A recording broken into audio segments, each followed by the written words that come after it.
BJP. നേതാവ് രഞ്ജിത്ത് ശ്രീനിവാസൻ വധക്കേസിലെ പ്രതികൾക്ക് വധശിക്ഷ. മാവേലിക്കര അഡീഷണൽ സെഷൻസ് കോടതിയാണ് 15 പ്രതികൾക്കും വധശിക്ഷ വിധിച്ചത്. പ്രതികൾ ഒരു ദാക്ഷിണ്യവും അർഹിക്കുന്നില്ലെന്നും കോടതി പറഞ്ഞു. ഇത്രയധികം പ്രതികൾക്ക് വധശിക്ഷ വിധിക്കുന്നതും ഇതാദ്യ സംഭവമാണെന്ന് പബ്ലിക് പ്രോസിക്യൂട്ടർ അറിയിച്ചു. ഭാരതത്തിലെ തന്നെ നീതിന്യായ വ്യവസ്ഥയിൽ ഒരു കൊലപാതക കുറ്റത്തിന് ഒരാൾ കൊല്ലപ്പെട്ട ഒരു കുറ്റകൃത്യത്തിന് എൻ്റെ അറിവ് ശരിയാണെന്നുണ്ടെങ്കിൽ 15 പ്രതികൾക്ക് വധശിക്ഷ വിധിച്ചിട്ടുള്ള സ്വാതന്ത്ര്യാനന്തര നീതിന്യായ ചരിത്രത്തിലെ ആദ്യത്തെ കേസാണോ എന്ന് പറയേണ്ടിയിരിക്കുന്നു. എനിക്ക് എന്തെങ്കിലും കറക്ഷൻ ഉണ്ടെങ്കിൽ നിങ്ങൾക്ക് കറക്ഷൻ വരുത്താം. പക്ഷേ എങ്കിലും എൻ്റെ അറിവിൽ ഇത് ആദ്യത്തെ സംഭവം തന്നെയാണ്. കേസിൽ 1 മുതൽ 9 വരെയുള്ള പ്രതികൾക്ക്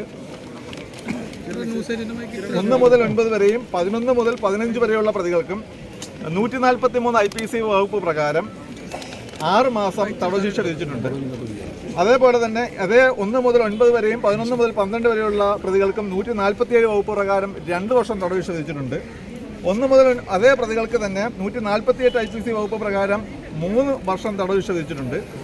1 മുതൽ 8 വരെ പ്രതികൾക്ക് ജീവപര്യന്തം കഠിന തടവും കോടതി വിധിച്ചിട്ടുണ്ട്.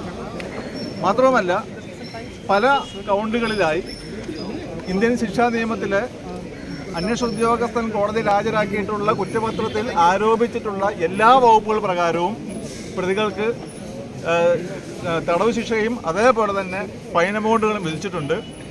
ഇപ്രകാരം ലഭിക്കുന്ന ഫൈൻ എമൗണ്ടുകളിൽ 6 ലക്ഷം രൂപ രഞ്ജിത്ത് ശ്രീനിവാസന്റെ അമ്മയ്ക്കും ഭാര്യയ്ക്കും 2 കുട്ടികൾക്കുമായി നൽകണമെന്നും കോടതി വിധിച്ചിട്ടുണ്ട്. തീർച്ചയായും പ്രോസിക്യൂഷന് അഭിമാനകരമായ ഒരു വിധിയാണ് ഇന്ന് ഉണ്ടായിട്ടുള്ളത്.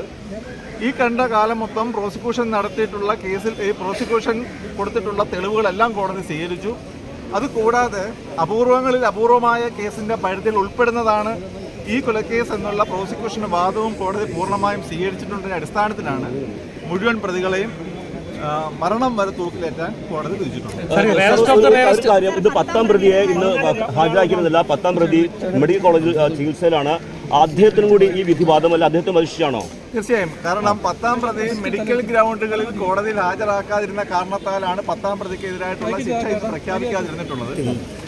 ഈ കേസിലെ ശിക്ഷാവിധി ഈ കേസിൽ കുറ്റക്കാരാണെന്ന് കണ്ടെത്തിയ കൂട്ടത്തിൽ ഈ 14 പേർ ഇന്ന് മരണം വരെ വധശിക്ഷ വിധിച്ച 14 പ്രതികൾക്കെതിരെ കണ്ടെത്തിയിട്ടുള്ള അതേ കുറ്റകൃത്യങ്ങൾ തന്നെ 10ാം പ്രതിക്കെതിരെയും കണ്ടെത്തിയിട്ടുള്ളത് കൊണ്ട് തന്നെ സ്വാഭാവികമായും ഈ ശിക്ഷ തന്നെ 10ാം പ്രതിയും അനുഭവിക്കേണ്ടി വരും എന്നാണ് പ്രതീക്ഷ.